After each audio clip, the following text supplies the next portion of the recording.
The August heat pressed down on Atlanta like a physical weight, the kind of sweltering afternoon that turned asphalt into a shimmering mirage and made every breath feel like inhaling through a wet towel. Lieutenant Sarah Collins wiped the sweat from her brow as she walked the perimeter of the Riverside Carnival, her boots crunching against the dry grass that had been trampled by thousands of visitors over the past 3 days. Beside her, K-9 Max moved with his usual quiet precision, his tan and black coat gleaming under the blazing sun, his dark eyes scanning the crowd with an alertness that never wavered. The carnival sprawled across 15 acres of reclaimed industrial land near the Chattahoochee River, a temporary city of spinning lights, screaming riders, and the sweet stench of fried everything. The Ferris wheel dominated the skyline, its massive structure silhouetted against the orange and purple canvas of the approaching sunset. Sarah watched the giant wheel turn slowly, each of its 20 cabins carrying pairs of adults seeking a moment of peace above the chaos below. This was supposed to be a routine patrol.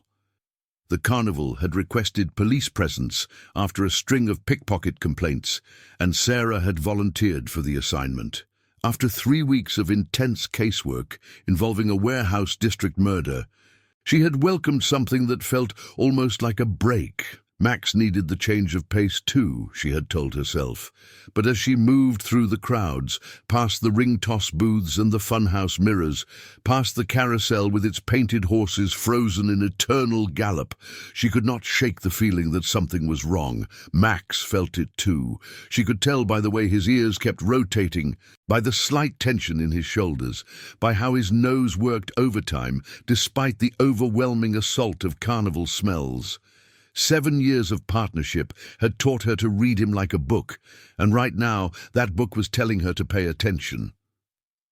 They passed the food court area, where vendors hawked corn dogs and cotton candy to sweating customers. A man in a tank top argued with his girlfriend about which ride to try next. 2 women laughed hysterically as they stumbled away from the tilt-a-whirl, clutching each other for balance. Normal carnival scenes. Normal people having normal fun on a brutally hot Saturday afternoon. Sarah checked her watch. Another 2 hours until her shift ended. She would take Max home, give him a cold bath, and maybe treat herself to a beer on the back porch while the sun finished setting. Simple plans, easy plans, the kind of plans that almost never survived contact with reality. They were approaching the Ferris wheel when Max stopped. It was not a gradual slowing or a momentary pause. It was a full stop, all 4 paws planted firmly on the ground, his body rigid, his attention locked on something ahead. Sarah felt the leash go taut in her hand and immediately shifted into a higher state of alertness. She followed his gaze to the Ferris wheel's control booth, a small metal structure at the base of the giant wheel where the operator managed the ride. A man stood there, maybe 50 years old, with a weathered face and graying hair pulled back in a ponytail. He wore the standard carnival uniform, a red polo shirt with the Riverside logo, and he was currently helping an older couple into one of the cabins. Everything about the scene looked perfectly ordinary. But Max did not move. Sarah had learned long ago never to dismiss her partner's instincts. Max had an almost supernatural ability to detect things that human senses missed entirely. Whether it was the faint residue of narcotics on a suspect's clothing or the subtle scent of fear that preceded violence, Max caught it all. And right now, he was telling her that something about the Ferris wheel operator demanded attention. She approached casually, keeping her body language relaxed even as her mind sharpened. The operator finished securing the couple and pulled the lever to advance the wheel. As the cabin rose and a new empty one descended, he turned and noticed Sarah walking toward him. For just a fraction of a second, something flickered across his face. It might have been annoyance at the approaching cop. It might have been something else entirely. Max had not moved from his position. He stood like a statue, every fiber of his being focused on the man in the control booth. Sarah smiled as she reached the operator. "Hot one today," she said, keeping her tone friendly. The man nodded, returning a smile that did not quite reach his eyes. "Sure is. Can I help you with something, officer?" "Lieutenant," Sarah corrected gently, "just doing a routine patrol. Everything running smoothly?" "Smooth as silk." He gestured at the wheel behind him. "Been operating this beauty for 6 years now. She's never let me down." Sarah studied him more closely. His name tag read Vincent, and up close she could see the fine sheen of sweat on his forehead that had nothing to do with the heat. His hands, she noticed, kept moving, adjusting his shirt, touching his face, never quite settling. Nervous tells, the kind of unconscious movements people made when they had something to hide. She glanced back at Max, who had finally moved, but only to position himself directly between Sarah and the operator's escape route. Smart dog. He was not going to let this guy go anywhere. "Mind if I ask you a few questions, Vincent?" Sarah asked. "Nothing serious, just part of the routine." Vincent's smile tightened. "Actually, I'm pretty busy here. Got a line of people waiting." Sarah looked at the empty queue area. "Doesn't look too busy to me." For a long moment, Vincent said nothing. The Ferris wheel creaked and groaned behind him as it continued its slow rotation. The setting sun painted everything in shades of gold and crimson. And in that moment, Sarah saw the calculation in his eyes, the weighing of options, the consideration of whether to run or bluff or fight. Then Max growled. It was a low sound, barely audible over the carnival noise, but it changed everything. Vincent's face went pale, and Sarah's hand drifted toward her service weapon. Something was very wrong here, and they all knew it. "Vincent," Sarah said, her voice now carrying the steel of command, "I'm going to need you to step away from the control booth and keep your hands where I can see them." "This is harassment," Vincent said, but his voice cracked on the word. "I haven't done anything wrong." "Then you won't mind answering some questions?" Sarah kept her eyes locked on him. "Step away from the booth, now." Vincent's gaze darted to the left, toward the maze of carnival attractions and the crowds beyond. He was thinking about running. Sarah could see it in every line of his body. But Max had moved again, circling slightly to cut off that escape route, and Vincent seemed to realize that running was not going to work. He stepped away from the booth, his hands raised to shoulder height. "Look, whatever you think is going on here, you're wrong." Sarah did not respond. Instead, she watched as Max moved past Vincent without giving him a second glance. The dog was not interested in the man anymore. He was interested in the Ferris wheel itself. Specifically, he was interested in one of the cabins that was currently at the bottom of its rotation, waiting for passengers. Cabin 7. Max approached the cabin and immediately began sniffing along its base, his nose working furiously. Sarah had seen this behavior hundreds of times before, but it never failed to impress her. Whatever Max was detecting, it was strong enough to cut through all the competing carnival smells and demand his complete attention. She grabbed her radio.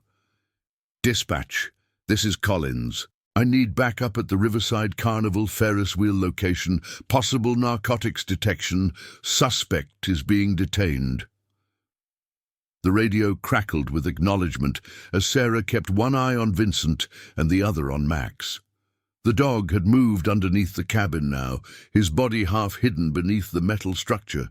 He was alerting, his whole body going rigid in the unmistakable signal that he had found something. "What's under there, Vincent?" Sarah asked, her voice cold. Vincent said nothing. His face had gone from pale to almost grey. Sarah approached the cabin, crouching down to see what Max had found. At first, she saw nothing unusual, just the metal framework and mechanical components that allowed the cabin to rotate smoothly. But then she noticed it. A seam in the metal that did not match the rest of the construction. A rectangular outline, maybe 2 feet by 3 feet, that had been welded onto the underside of the cabin. A hidden compartment. "I want a lawyer," Vincent said. Sarah ignored him. She pulled out her flashlight and shone it on the compartment. There was a small latch, almost invisible unless you knew to look for it. She hesitated for just a moment, considering procedure, considering evidence chain, considering a dozen other factors. Then she thought about what might be inside that compartment and made her decision. The latch clicked open and the panel swung down. Inside, packed in neat rows, were dozens of small plastic bags filled with blue crystalline powder. Sarah had been a cop long enough to recognize synthetic drugs when she saw them. This was not marijuana or cocaine or heroin. This was something else, something manufactured, something that had been killing people across the southeast for the past 18 months. Azure, they called it on the streets. A synthetic compound that combined the euphoria of MDMA with the addictiveness of methamphetamine and the unpredictability of PCP. It had first appeared in Atlanta about 2 years ago and had since spread to a dozen states. The DEA had been trying to trace its source without success, and now Sarah was looking at what had to be several $1 million worth of the stuff, hidden underneath a carnival ride. She stood up slowly, her mind racing. This was no longer a routine patrol. This was no longer even a simple drug bust. This was something much bigger. "Vincent Harlow," she said, turning to face the operator, "you're under arrest." But Vincent was not there anymore. In the few seconds Sarah had spent examining the compartment, Vincent had made his move. She caught a glimpse of his red polo shirt disappearing into the crowd near the funhouse, and then he was gone, swallowed by the mass of carnival goers. Sarah swore under her breath. "Max, seek!" The Belgian Malinois exploded into motion, weaving through the crowd with a speed and agility that left people stumbling out of his way. Sarah followed, her hand on her weapon, her radio crackling with the voices of backup units converging on her location. Vincent had maybe 30 seconds of head start, but that meant nothing when you had a K-9 partner who could track a specific scent through a hurricane. The chase led them past the gravitron and the zipper, past the shooting gallery and the balloon dart game. Vincent was fast, but panic was making him sloppy. He knocked over a cotton candy cart, sending clouds of pink sponge sugar into the air. He shoved through a group of college-aged women, earning screams of protest. And all the while, Max gained on him, his powerful legs eating up the distance with mechanical efficiency. They caught him behind the hall of mirrors. Vincent had tried to lose them in the maze of reflections. But Max's nose did not care about visual tricks. The dog cornered him in a dead-end section, where a dozen distorted Vincents stared back from warped glass, their faces stretched and twisted into expressions of terror. "On the ground!" Sarah commanded, her weapon drawn. "Hands behind your head, now!" Vincent complied, dropping to his knees and then to his stomach. He was breathing hard, his face slick with sweat, his eyes wild with fear. But it was not Sarah or Max he seemed afraid of. His gaze kept darting toward the carnival beyond, toward something or someone that scared him more than prison. Sarah cuffed him as backup arrived, a pair of uniformed officers who took custody of the suspect while she caught her breath. Max sat beside her, panting lightly but otherwise showing no sign of exertion. Good dog, the best dog. "The wheel," Sarah said to the uniforms. "Cabin 7, there's a hidden compartment full of Azure. I need crime scene techs and DEA notification immediately." The officers exchanged glances. Everyone in Atlanta law enforcement knew about Azure. Everyone knew how many lives it had destroyed, how many investigations had hit dead ends trying to find its source. And now Sarah had just stumbled onto what might be the biggest break in the case. She should have felt triumphant. Instead, she felt uneasy. Vincent's fear nagged at her. The way he had looked toward the carnival, toward someone he feared more than the police. The hidden compartment had been expertly installed, requiring tools and skills that a simple ride operator would not possess, and a traveling carnival was the perfect distribution network, moving from city to city, never staying long enough to attract sustained attention. This was not Vincent's operation. He was a pawn, a delivery man, and whoever was running the real show was still out there, probably watching, probably already planning their next move. Sarah looked at Max. "We're not done yet, partner." Max's ears perked up, and his tail gave a single wag. He understood. He always did. The next hour was controlled chaos. Crime scene techs swarmed the Ferris wheel, documenting the hidden compartment and cataloguing its contents. DEA agents arrived with barely concealed excitement, recognizing the significance of the find. Carnival management expressed shock and outrage that seemed just a little too practiced. And through it all, Sarah watched and listened and thought. Vincent had been taken to the precinct for processing, but Sarah had managed to grab a few minutes with him before he was loaded into the transport vehicle. What he had told her, between stammered denials and demands for a lawyer, painted a disturbing picture. He had been approached 6 months ago by a man who called himself Mr. Gray. The offer had been simple. Install the compartments, keep your mouth shut, collect $10,000 per delivery. Vincent had a gambling problem and an ex-wife who was bleeding him dry with alimony payments. He had not asked questions. He had not wanted to know, but he had seen things, overheard things, enough to know that Mr. Gray was not the top of the food chain. There was someone else, someone who had designed the Azure formula itself, someone who had built the distribution network from the ground up. A chemist, a genius, a ghost. Sarah shared this information with the lead DEA agent, a sharp-eyed woman named Patricia Vance, who had been hunting Azure for over a year. Vance's reaction told Sarah everything she needed to know. "Dr. Marcus Webb," Vance said quietly, "former pharmaceutical researcher, worked for one of the big companies developing pain medications. Got fired 3 years ago when they caught him cooking up his own formulas on company time. He disappeared before we could arrest him, and we've been chasing shadows ever since. You think he's here?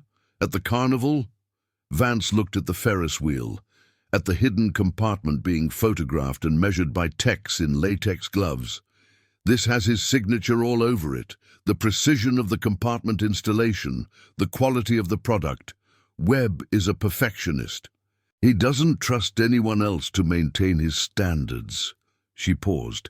"If he's running the distribution through this carnival, he's either here himself or has someone very close to him managing operations on site." Sarah thought about the carnival, about its maze of attractions and employee trailers and storage areas, hundreds of places to hide, hundreds of people who might be involved or might be innocent bystanders. Finding Webb or his lieutenant in this chaos would be like finding a needle in a haystack. But she had Max. "I want to search the carnival," Sarah said. "All of it. If there's more product hidden on this site, Max will find it." Vance nodded. "I'll get you authorization, but be careful, Lieutenant. If Webb is here, he's not going to go quietly. The man has nothing to lose." Sarah returned to Max, who was waiting patiently near the crime scene tape. The sun had fully set now, and the carnival had transformed. Neon lights blazed against the darkness, turning the dusty grounds into a psychedelic wonderland. Music pumped from every direction, a cacophony of competing songs and sound effects. The crowds had thinned slightly, but were still substantial, adults seeking thrills and escape from the mundane. "Ready to work?" Sarah asked. Max stood immediately, his posture shifting from relaxed to alert in an instant. He was always ready to work. It was what he lived for. They started at the employee area, a collection of trailers and RVs parked in a rough circle behind the main attractions. This was where the carnival workers lived during their stops, a transient community that packed up and moved every few days.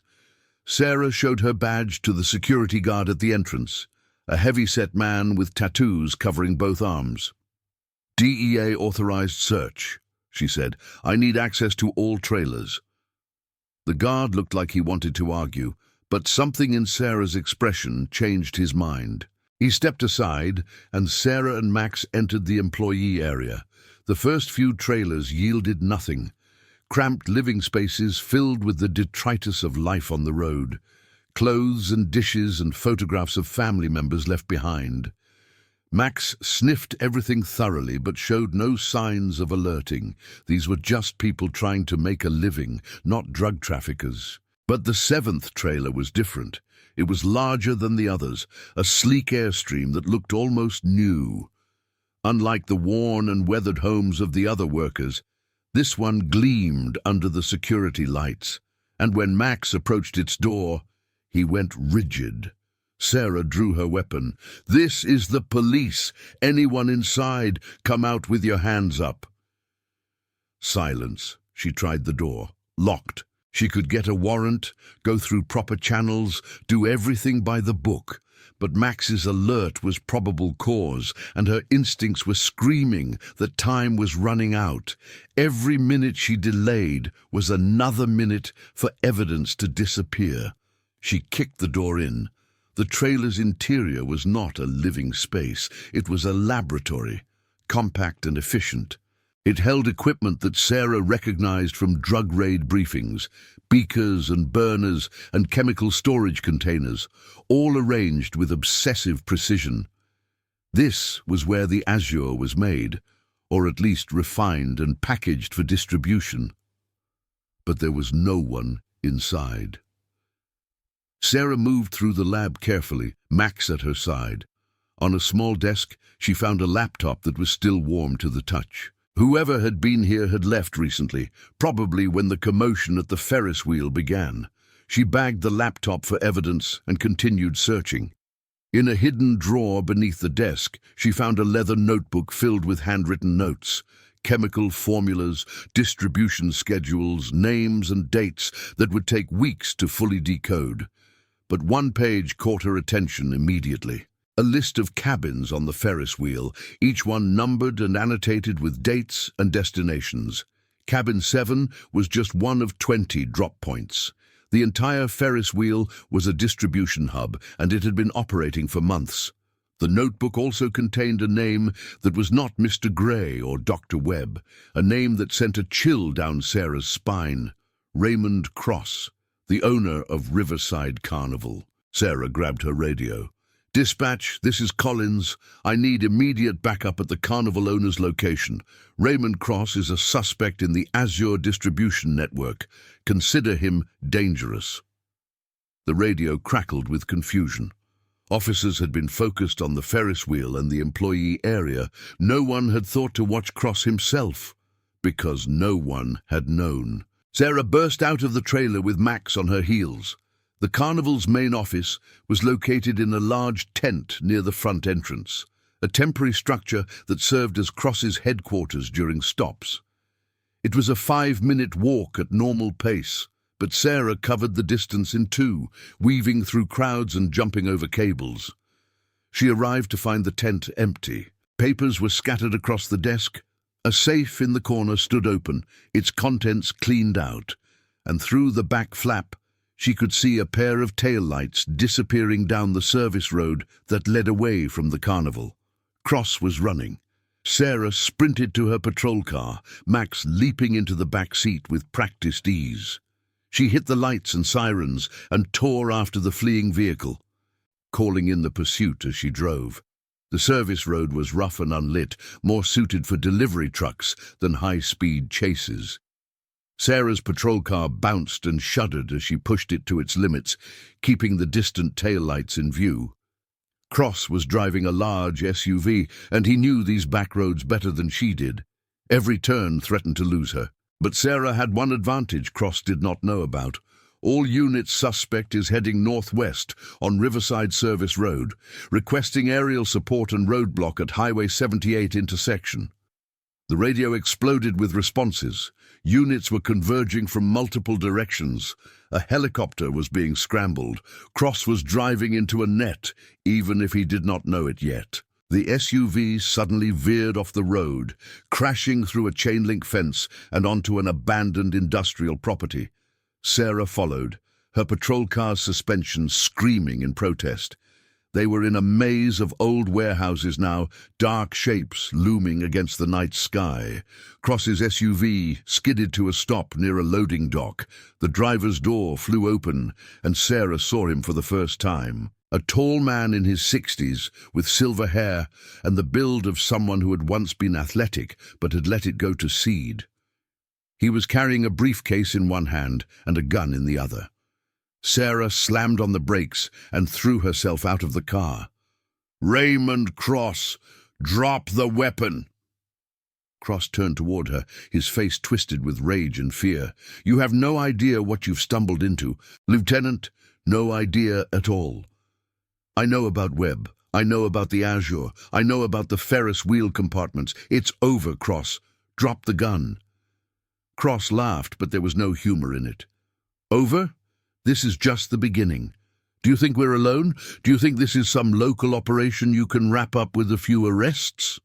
He shook his head. "There are people involved in this that you can't touch, people with power you can't imagine. Then tell me about them. Help me take them down." Sarah kept her weapon trained on him, her voice calm and steady. "It's your only play, Cross. You're caught. But if you cooperate, maybe we can protect you from whoever you're afraid of." For a moment, Cross seemed to consider it. His gun hand wavered. His eyes flickered with something that might have been hope. Then a shot rang out. Cross stumbled backward, a red bloom spreading across his chest. His gun clattered to the ground, and he followed it, collapsing against the loading dock with a wet thud.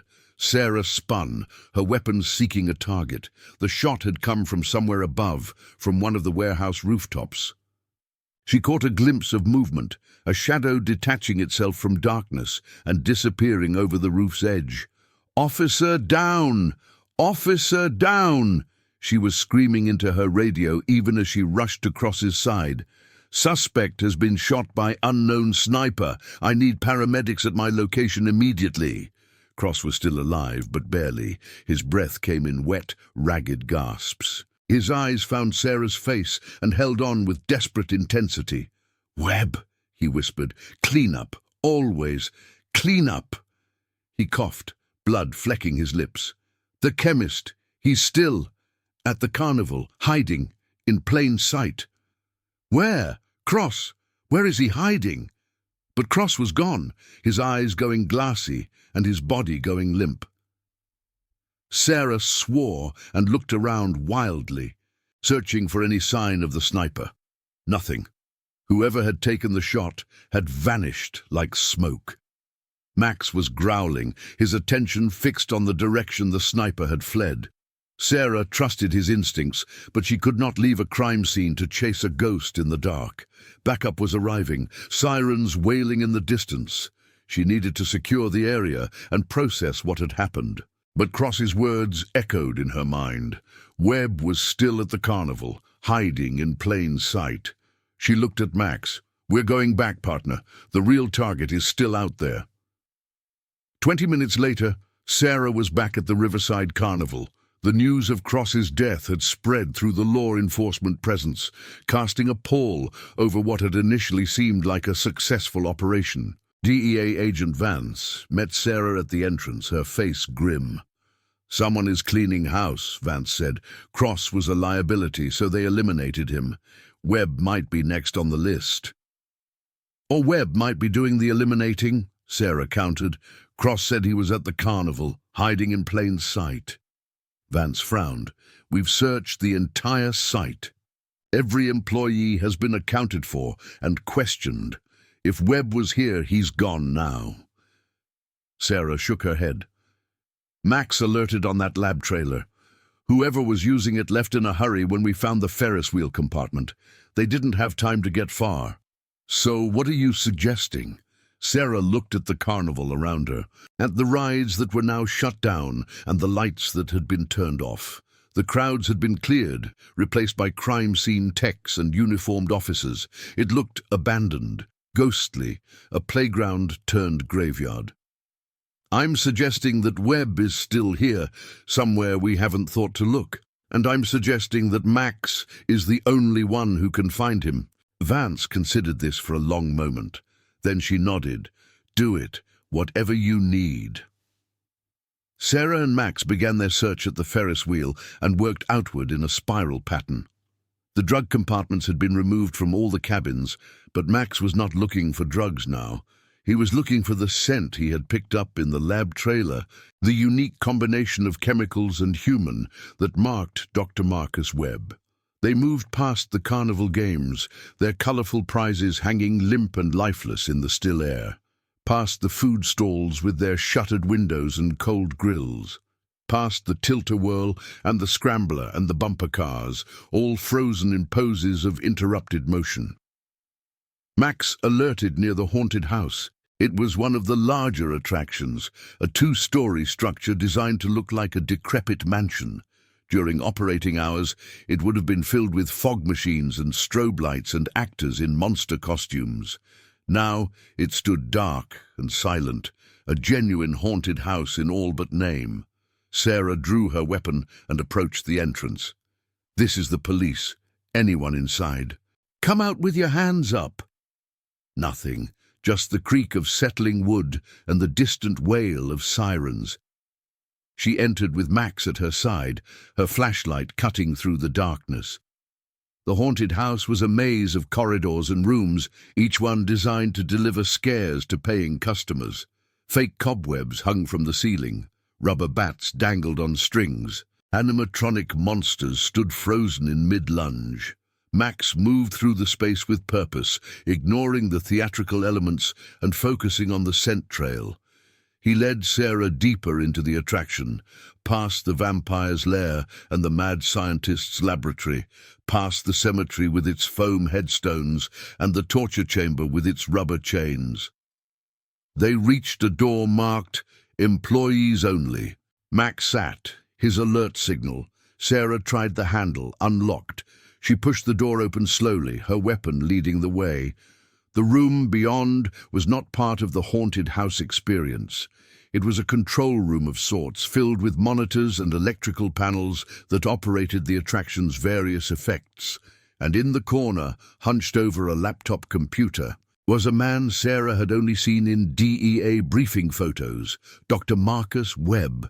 He looked different from his pictures, which showed a clean-shaven man with neatly combed hair and the soft features of someone who spent his days in climate-controlled laboratories. The man before her had a scraggly beard and wild eyes, and the hunted look of someone who had been running for too long. "Don't move," Sarah commanded. "Hands where I can see them." Webb slowly raised his hands, but he did not look afraid. He looked resigned, almost relieved. "I was wondering when you'd find me. That dog of yours is quite remarkable. Dr. Marcus Webb, you're under arrest for manufacturing and distributing controlled substances, and as an accessory to whatever else we find when we finish processing this carnival." Webb nodded slowly. "I imagine you'll find quite a lot. I kept careful records, dates, names, amounts, destinations, everything." Sarah moved closer, her weapon never wavering. "Why? Why would you document your own crimes?" "Insurance," Webb said. "Or perhaps conscience. I'm not sure anymore." He lowered his eyes. "Do you know why I started making Azure, Lieutenant? I don't care why. I was dying." Webb's voice was flat, emotionless. "Terminal cancer, diagnosed 3 years ago, given 6 months to live." He laughed bitterly.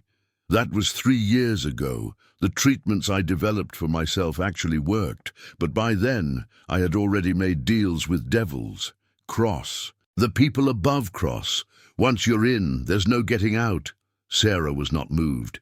"You've killed hundreds of people with your product, maybe thousands." "I know." Webb looked up at her, and there was genuine anguish in his eyes. "I know what I've done. I've told myself 100 different stories to justify it, but none of them are true. I'm a monster. and I'm tired of being a monster. He reached slowly into his pocket. Sarah's finger tightened on the trigger. Easy, Webb said. I'm just getting a flash drive. He produced a small device and held it out. Everything is on here, the complete network. Every distributor, every dealer, every dirty cop and politician who took money to look the other way. Names you won't believe. Connections that go all the way to... The window exploded. Sarah felt the shockwave before she heard the shot, the displacement of air as a high-velocity round passed inches from her head. She dove to the floor, pulling Max down with her as a second shot shattered the laptop Webb had been using. Webb himself was still standing, a look of surprise frozen on his face. Then he crumpled, the flash drive falling from his fingers and skittering across the floor. Sarah army-crawled to the device and grabbed it, stuffing it into her pocket before scrambling to cover behind an electrical panel. The shots were coming from outside, from somewhere elevated. The same sniper who had killed Cross. Max was pressed against the wall beside her, his body tense but not panicking. Good dog. He knew to stay low when bullets were flying. Her radio crackled. Shots fired at the haunted house attraction. All units respond. Sarah keyed her mic. This is Collins. I'm inside with the suspect. Suspect is down. Sniper is active, firing from an elevated position to the north of the structure. I need that shooter located and neutralized. Another shot punched through the wall above her head. The sniper was trying to finish the job, trying to eliminate everyone who knew about the network. Sarah was a target now, just like Cross and Webb. She looked at the flash drive in her hand. This was why they were killing. This was what they feared. Whatever information was on this device threatened someone powerful enough to employ professional assassins. Sarah made a decision. Max, come. She crawled toward the back of the control room, away from the windows and the sniper's line of fire. There had to be another exit, a way out that the shooter was not covering. The haunted house was a large structure with multiple access points. If she could get out unseen, she could circle around and maybe get a shot at the sniper. She found a service door hidden behind a rack of costumes. It opened onto a narrow corridor that ran along the back of the attraction, an access route for maintenance and actor staging. Sarah moved through it quickly, Max padding silently at her side. They emerged at the rear of the haunted house, screened from the sniper's position by the structure itself. Sarah could hear the chaos now, officers shouting commands and vehicles scrambling into position. The cavalry had arrived, but the sniper had the high ground and the darkness on their side. Sarah assessed her options. She could stay behind cover and wait for the tactical team to locate and neutralize the shooter. It was the safe play, the by-the-book play. But she thought about Cross bleeding out on that loading dock. She thought about Webb crumpling to the floor with that look of surprise. She thought about all the people Azure had killed, and all the people who had profited from that death. She was not going to let this sniper escape. Max, heal. They moved through the shadows, circling around the carnival's perimeter. Sarah kept low, using the attractions and structures for cover. The sniper had been firing from the north, from somewhere elevated. The only structure tall enough in that direction was the roller coaster, a medium-sized steel coaster called the Thunderbolt. Sarah approached it from an angle, using the coaster's support structure as cover. The ride was shut down, its train of cars frozen at the bottom of the first hill.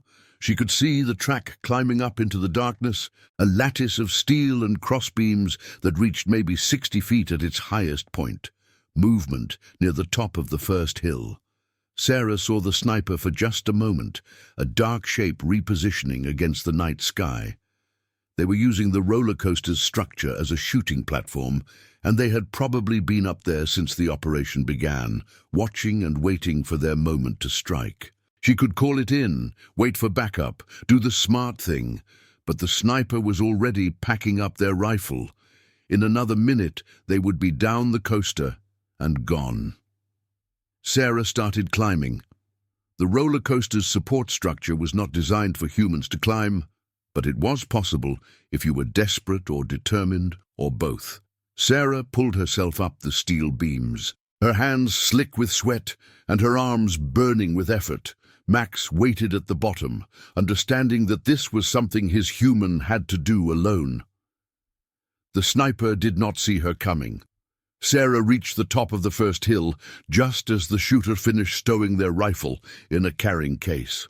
Up close, she could see it was a woman, maybe 40 years old, with short dark hair and the lean build of an athlete, professional, cold, the kind of person who killed for money and felt nothing. "Don't move," Sarah said, her weapon aimed at the woman's center mass. "You're under arrest." The sniper turned slowly, showing no surprise at Sarah's presence. "You're persistent," she said. "I'll give you that. Drop the rifle case and put your hands on your head." The woman smiled. It was not a nice smile. "You know what happens if you take me in, Lieutenant? Nothing. I'll be out in 24 hours, and everyone involved in this operation will be dead within a week. You, your DEA friends, anyone who's seen that flash drive. That's not my problem. My problem is putting cuffs on you.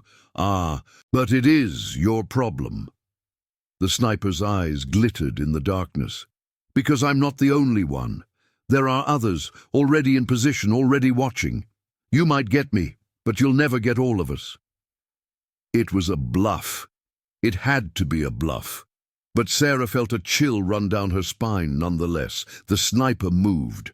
She was fast, faster than Sarah had expected. In one fluid motion, she drew a pistol from her hip and fired. Sarah felt the bullet graze her shoulder, a line of fire that made her cry out, even as she returned fire. Her shot took the sniper in the leg. The woman staggered, her pistol clattering away into the darkness below. She tried to recover, to draw another weapon, but Sarah was on her before she could. They grappled on the narrow platform, 60 feet above the ground, fighting for position as the steel structure groaned beneath them. The sniper was strong and trained, but she was wounded, and Sarah had rage on her side. She thought about Webb's words about conscience, and Cross's words about powerful people who could not be touched. She thought about every addict who had died from Azure and every family that had been torn apart. She drove her elbow into the sniper's face and felt cartilage crunch. The woman went limp. Sarah cuffed her to the coaster track and sat back, breathing hard. Her shoulder was bleeding freely now, but it was a graze, nothing serious. She keyed her radio. "Sniper is neutralized. I need medical and extraction at the Thunderbolt roller coaster. I'm at the top of the first hill." The response was immediate, a chorus of relieved voices and scrambling units. Sarah leaned against the steel structure and looked up at the stars. They were beautiful tonight, clear and bright above the carnival's dead lights. She had done it. She had found the drugs and caught the chemist and captured the assassin. The flash drive in her pocket would blow the case wide open. But Cross's words echoed in her memory. People with power you can't imagine. This was not over, not by a long shot. The next few hours were a blur of activity. Paramedics treated Sarah's shoulder and transported her to the hospital for stitches. The sniper was airlifted to a secure medical facility under heavy guard. DEA agents descended on the carnival in force, beginning the massive task of processing the crime scene. And Sarah gave a statement, then another statement, then a third statement to increasingly senior officials who flew in from Washington specifically to hear what she had to say. The flash drive was the key to everything. Dr. Webb had been telling the truth about its contents. The device contained years of meticulous records documenting the Azure distribution network, names and dates and amounts, bank account numbers and property records, and encrypted communications. It implicated dozens of people, from street-level dealers to state politicians to a senior executive at one of the largest pharmaceutical companies in the country. The scandal would make national news for months. But for Sarah, the investigation ended in the early morning hours when she finally made it home. Max was waiting for her, having been dropped off by a fellow officer who had retrieved him from the carnival. The Belgian Malinois greeted her with unusual enthusiasm, pressing against her legs and whining softly. "I know, buddy," Sarah said, scratching behind his ears. "Long day." She collapsed onto her couch, too tired to even make it to her bedroom. Max jumped up beside her, something he was not technically allowed to do, but that Sarah never actually enforced. He curled up against her side, his warm weight a comfort after the chaos of the day. Sarah thought about everything that had happened, the heat of the August afternoon, the moment Max had stopped in front of Vincent Harlow, the hidden compartment under cabin 7, the chase and the shooting and the climb up the roller coaster. It had started as a routine patrol. Her phone buzzed. A text from Agent Vance. "Initial analysis of flash drive complete. This is huge. Thank you." Sarah put the phone aside without responding. She did not feel like a hero. She felt tired and sore and vaguely unsettled. The sniper's words kept playing in her mind. There are others, already in position, already watching. She looked at Max, who had fallen asleep with his head on her lap. 7 years of partnership, hundreds of cases, a bond that went deeper than words. "What would I do without you?" she murmured. Max's tail wagged once, even in sleep. He knew. He always knew. Sarah closed her eyes and let herself drift off, the weight of her partner warm against her and the first light of dawn creeping through the windows. Tomorrow there would be more questions, more statements, more consequences to deal with. But right now, in this moment, she was home, and Max was beside her, and the bad guys were in custody. It was enough. The days that followed were a whirlwind.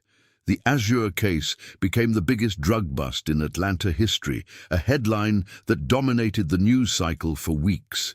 Raymond Cross was exposed as the mastermind behind the Carnival distribution network, his legitimate business empire revealed as a front for drug trafficking on a massive scale. Dr. Marcus Webb became a posthumous symbol of how the pharmaceutical industry's failures could create monsters, and the flash drive kept delivering.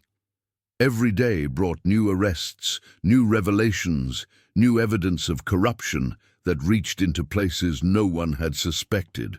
A state senator resigned in disgrace. A police captain was indicted. The pharmaceutical executive was walked out of his corner office in handcuffs, his mugshot plastered across every screen in America. Sarah testified before a grand jury, then a congressional committee, then a special task force assembled by the Justice Department. She told her story over and over, each time emphasizing the same point. She had not cracked this case. Max had. The Belgian Malinois became a celebrity in his own right. News crews showed up at the Atlanta PD K-9 unit facility, wanting footage of the dog who had brought down a drug empire. Max handled the attention with his usual calm, posing for cameras and accepting treats from admirers without letting any of it go to his head.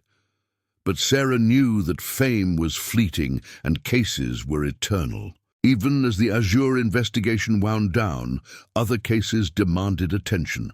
A string of car thefts in Buckhead, a suspected arson in the West Side, the endless tide of crime that every major city faced.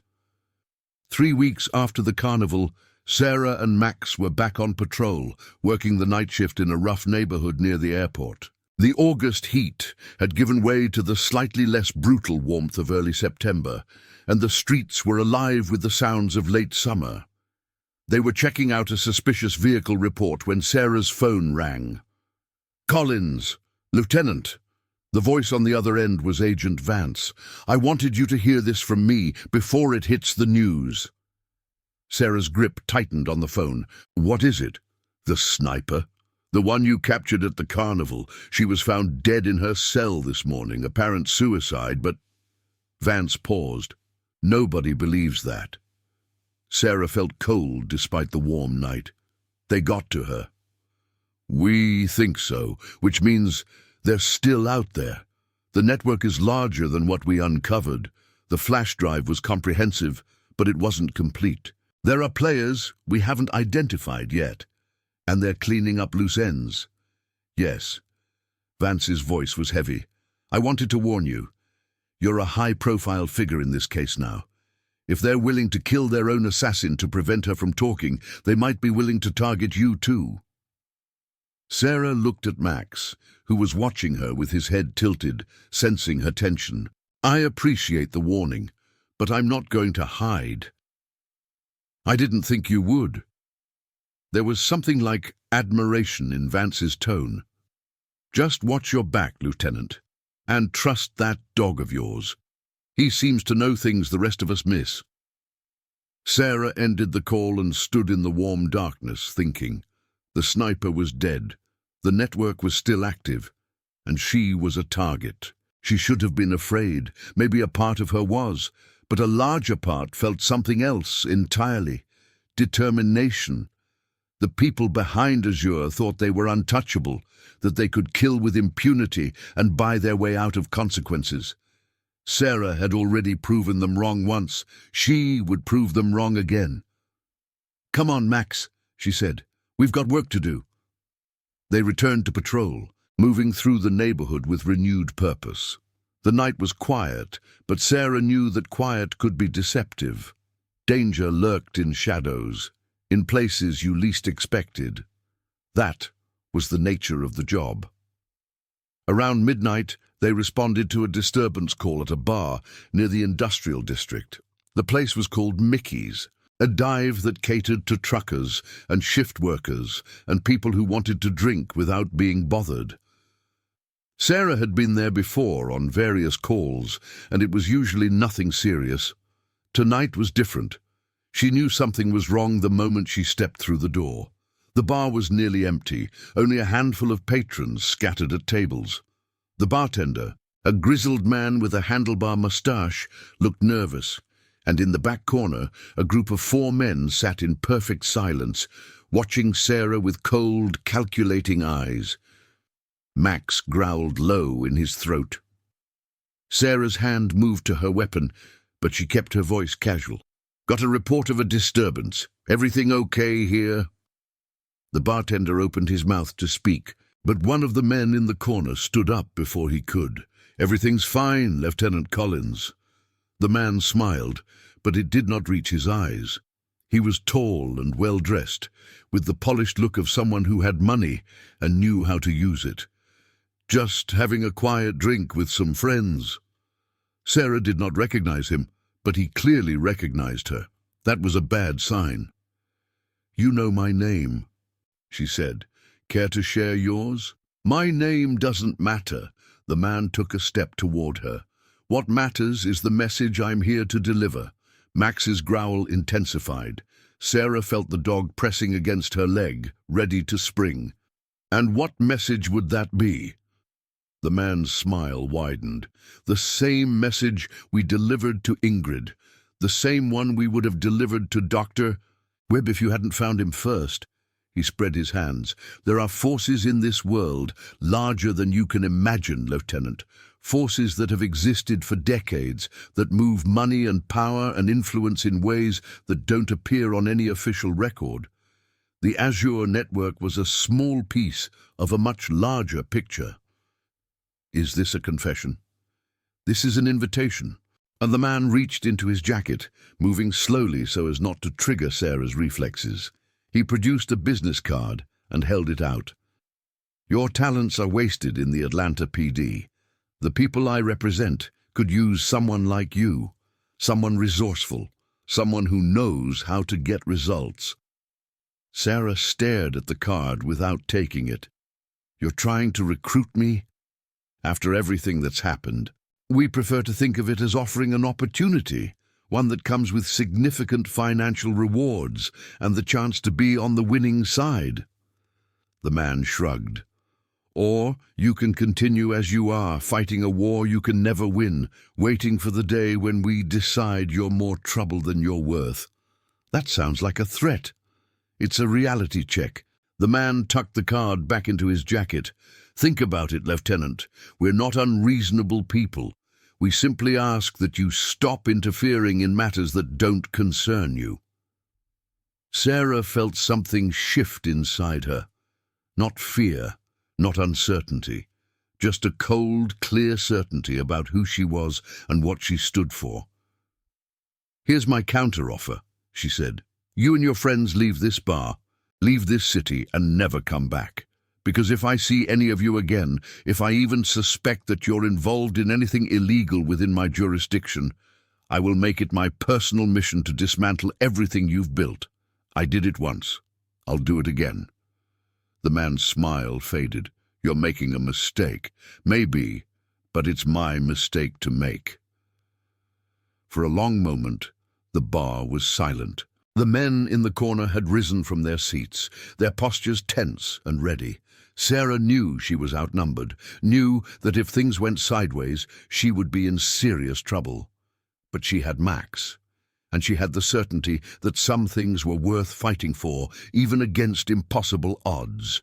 Finally, the man nodded slightly. "Very well, Lieutenant. We'll respect your choice."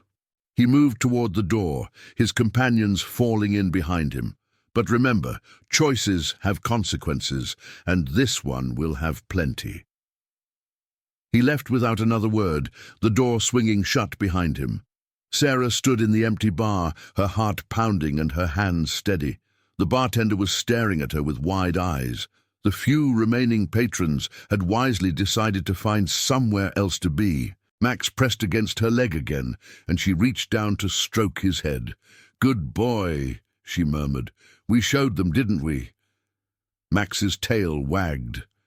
"Victory," it seemed to say. "We won this round." Sarah pulled out her phone and dialed Vance's number.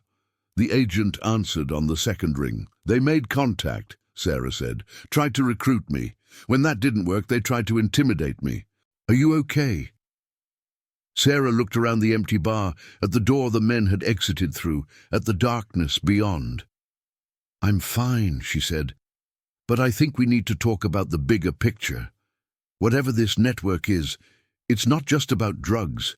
It's about something larger, and I intend to find out what." There was a pause on the other end of the line. Then Vance spoke, her voice carrying a mix of caution and excitement. "Then let's get to work, Lieutenant." Sarah ended the call and walked out of the bar, Max at her side. The night air was warm and heavy, thick with the smell of exhaust and industry. The city sprawled around her, a million lives and a million secrets hidden in its streets and buildings. Somewhere out there, powerful people were plotting and scheming, moving pieces on a board that spanned continents. They thought they were untouchable. They thought they were above the law. They were wrong. Sarah climbed into her patrol car, Max hopping into the back seat with practiced ease. She sat for a moment, hands on the steering wheel, gathering her thoughts. The Ferris wheel at the carnival would be dismantled tomorrow, shipped off to the next stop on its endless circuit. The rides would start up again, the crowds would return, and life would go on as if nothing had happened. That was the nature of things. People forgot. People moved on. But Sarah would not forget, and she would not move on until justice was served. "Ready to roll?" she asked Max. The dog barked once, sharp and clear. Sarah smiled despite everything. "Then let's go." She pulled out of the parking lot and into the night, red and blue lights reflected in her rearview mirror. There was work to be done, battles to fight, a city to protect, and she would face it all the same way she had faced the carnival, the sniper, and the mysterious men in the bar. One step at a time, one case at a time, one victory at a time, until the job was done. The weeks turned into months. Sarah threw herself into the investigation with a focus that bordered on obsession. Working with Agent Vance and a small team of trusted officers, she began mapping the connections hinted at by the flash drive and the mysterious men from the bar. It was slow, painstaking work. The network operated in shadows, using shell companies and offshore accounts and layers of deniability that would take years to fully penetrate. But every investigation started somewhere, and Sarah was determined to find the thread that would unravel the whole tapestry. Max remained her constant companion through it all. They worked cases together during the day, then pored over documents and surveillance reports at night. The dog seemed to understand the gravity of what they were pursuing, his usual playfulness tempered by a quiet intensity that matched Sarah's own. In December, they caught a break. One of the names on the flash drive, a mid-level money launderer named Thomas Drake, agreed to cooperate in exchange for witness protection. His testimony provided the first solid evidence linking the network to its ultimate beneficiaries, a consortium of international businessmen who had been using drug profits to fund legitimate enterprises around the world. It was exactly the kind of breakthrough Sarah had been hoping for, but it also painted an even larger target on her back. The attempts were subtle at first.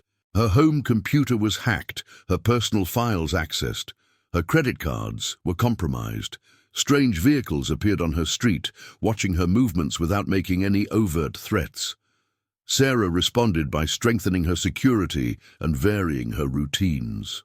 She moved Max to a secure kennel during the hours she could not be with him, then started varying her routes to and from work. She was not going to be intimidated, but she was not going to be stupid either. In February, they caught the first real members of the network. A coordinated operation spanning 3 states resulted in the arrest of 15 people, including 2 of the men from the bar that night at Mickey's. The evidence against them was overwhelming. Financial records, witness testimony, and surveillance footage that placed them at the heart of the organization. Sarah was there for the arrests, leading the Atlanta contingent with Max at her side. The Belgian Malinois found 3 hidden caches of cash during the raids, totaling over $2 million in various currencies. But the man who had spoken to her that night, the one who had offered her the business card, was not among those captured. "He's gone to ground," Vance said during their debrief. "Our sources say he left the country right after the operation began. Probably saw it coming. So we got the soldiers, but not the general. For now." Vance's eyes were determined. "But we're closer than we've ever been, and he can't hide forever." Sarah nodded, accepting the partial victory for what it was. In this business, you learned to take what you could get and keep pushing forward. The alternative was despair, and despair did not put criminals behind bars. That night, she took Max for a long walk through Piedmont Park. The air was cold but clear, and the stars shone bright above the city skyline. Max ran ahead, chasing shadows and sniffing trees with abandon. Sarah watched him play and felt something like peace for the first time in months. The case was far from over. The network was still active. The threats were still real, but she had made a difference. She had struck a blow against people who thought they were above the law, and she would keep striking until the job was done. "Max," she called. "Come on, buddy. Time to go home." The Belgian Malinois bounded back to her, his tongue lolling and his eyes bright with joy. He did not understand the complexities of international criminal conspiracies. He did not worry about the enemies they had made or the battles yet to come. All he knew was that his human was happy, and that was enough. Sarah knelt down and wrapped her arms around him, burying her face in his warm fur. "Thank you," she whispered, "for everything." Max whined softly and licked her cheek. They walked home together through the cold February night, partners in every sense of the word. The city hummed around them, vast and indifferent and endlessly complicated. But within that city, there were people who stood for justice, people who refused to be bought or intimidated or broken, people like Sarah Collins and her K-9 partner Max. And as long as they drew breath, they would keep fighting. Because that was what heroes did. The case continued to evolve over the following months. In April, an informant provided intelligence that led to the seizure of a cargo ship carrying enough precursor chemicals to manufacture Azure for years. The ship had been bound for a facility in Mexico where the drugs would have been processed and shipped north in quantities that would have flooded the American market. In June, The pharmaceutical executive who had been arrested after the carnival finally agreed to testify. His testimony implicated 3 more executives and revealed the existence of a research facility in Eastern Europe where new synthetic compounds were being developed. And in August, exactly 1 year after Sarah and Max had walked onto the Riverside Carnival for what should have been a routine patrol, the man from the bar was captured trying to cross into Canada. His name was Alexander Marsh, and he had been one of the network's primary coordinators for the eastern United States. His arrest provided the final piece of the puzzle, connecting the scattered investigations into a coherent picture of the organization's scope and structure. The trials would take years. The full extent of the network might never be known, but the core of the operation had been destroyed, its leaders imprisoned or scattered, its infrastructure dismantled. Sarah was there when they brought Marsh in, watching from behind the one-way glass as he was processed and photographed. He looked different from that night at Mickey's, smaller somehow, diminished. The arrogance was gone, replaced by the hollow look of someone who knew their empire had crumbled. He saw her through the glass. She knew it was impossible, that it was designed to be one way, but somehow he knew she was there. And for just a moment, something passed between them. Respect, perhaps, or recognition. Then the moment passed, and Marsh was led away to begin the long process of facing justice. Vance found Sarah in the hallway afterward. "Hell of a year," the agent said. "Hell of a year," Sarah agreed. "You know, they're going to want to give you a medal, maybe several medals. You're going to be the face of this investigation whether you like it or not." Sarah shrugged. "I'm not interested in medals. I'm interested in results, which is exactly why you deserve them." Vance smiled. "What's next for you, Lieutenant, after all this?" Sarah thought about the question. For a year, her life had been consumed by the Azure case, late nights, constant danger, the ever-present knowledge that powerful people wanted her dead. Now that it was winding down, she was not sure what to do with herself. "Back to regular duty, I guess," she said. "There are always more cases, always more people who need help. No thought of retirement, private sector? You could write your own ticket after this." Sarah shook her head. "This is what I do. This is who I am. I can't imagine being anything else." Vance nodded, unsurprised. "Then I hope our paths cross again, Lieutenant. Working with you has been an honor." They shook hands, and Vance walked away, already on her phone with the next crisis demanding her attention. Sarah stood alone in the hallway for a moment, thinking about everything that had happened. The carnival, the Ferris wheel, the hidden compartment under cabin 7, Max's instincts that had started it all. Then she went to collect her partner. Max was waiting in the K-9 unit's vehicle bay, being fussed over by a pair of uniformed officers who had been watching him during Sarah's meeting. The Belgian Malinois looked up when she approached, his tail wagging, his eyes bright with the simple joy of seeing his human. "Ready to go home?" Sarah asked. Max barked once and stood, ready for whatever came next.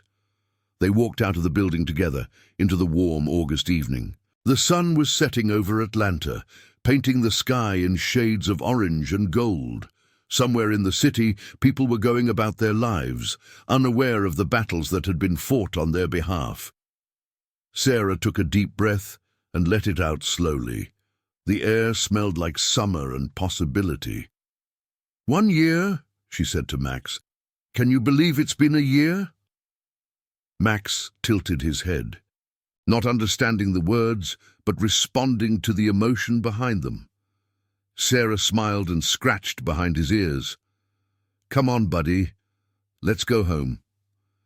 They climbed into her truck and drove through the city streets, past the landmarks and neighborhoods that made up their world, past the places where they had fought and bled and survived, past the corners and alleys where criminals lurked and citizens went about their innocent business.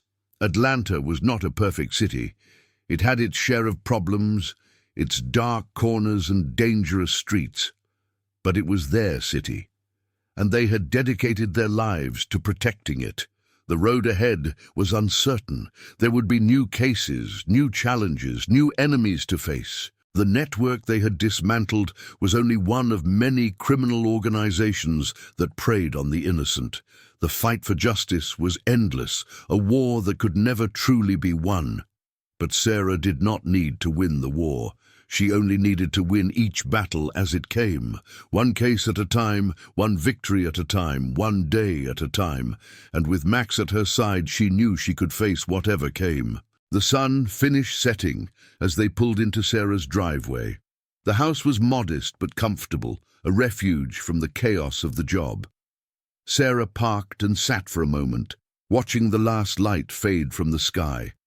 Max whined impatiently. All right, Sarah laughed. I know you're hungry. She let him out and he bounded toward the front door, his entire body vibrating with excitement. 7 years old and still acting like a puppy when dinner was involved. Some things never changed. Sarah followed more slowly, savoring the quiet evening.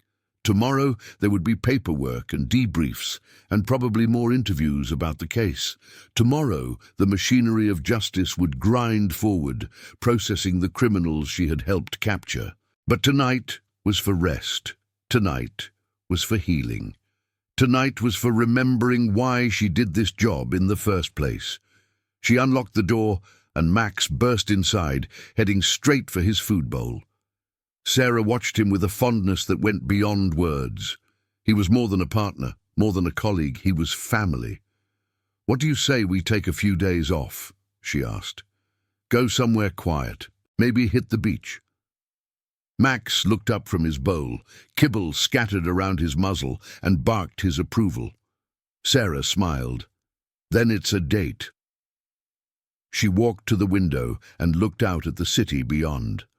Atlanta sprawled under the darkening sky, its lights beginning to twinkle like earthbound stars. Somewhere out there, people were making bad choices, doing bad things, hurting innocent victims. But tonight, someone else could handle it. Tonight, the lieutenant was off duty. She turned away from the window and went to fix her own dinner, Max trailing at her heels. The house filled with the comfortable sounds of domesticity, running water, clinking dishes, the click of K-9 toenails on hardwood floors. Outside, the city continued its eternal dance of light and shadow, good and evil, hope and despair. And inside, a woman and her dog prepared for whatever tomorrow would bring. Together, always together.